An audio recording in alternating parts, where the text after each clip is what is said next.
All right, we're back at the whiteboard. And today, what I wanted to talk about was retail media. The reason I wanted to talk about retail media is as the cookie continues to deprecate, closed loop ecosystems are going to become more and more important. So we're going to spend more time talking about Facebook shops, TikTok shops, retail media, all these other places where you have closed loop ecosystems and ultimately how brands are able to actually capture consumers without having to go across websites.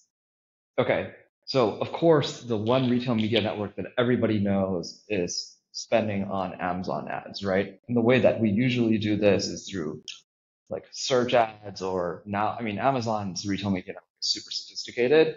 So you of course have like the suggested items that are inside of another brand's like PDP, right? Or other compared items. So this is the best established and the most well known, and almost everybody already has an Amazon strategy anyways, right? So I'm not going to spend much time talking about this. The real question is, as the cookie continues to go away and you look for more and more places to actually continue to drive new consumers to your brand, how far do you go with respect to how much you spend on various retail media networks outside of Amazon? So let's just take Amazon out of it for a second, right? The next one that you would look at, probably depending on what type of brand you are, is Walmart or Target.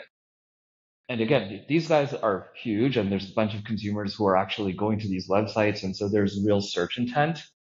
And so the question you should be asking if you're already selling in retail is, how much should I be allocating towards my retail media strategy for Walmart and Target? And then after that, it becomes very complicated, right? So retailers past this size are quite small, and the cost to onboard to the net new retailer, right? So as you go down here, the size goes down, but the cost to onboard actually stays flat. And that's really the question, right? Is like, okay, if I'm adding yet another channel every time, but the audience size is going down, at what point is that trade-off no longer worth it?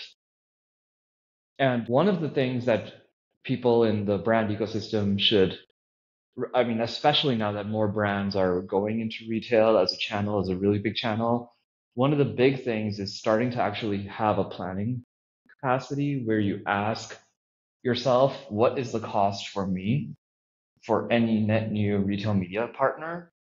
And therefore, what is the size that I should even consider? And once you do that planning, then you can actually go in and start to understand which are the retail media networks that are useful to you.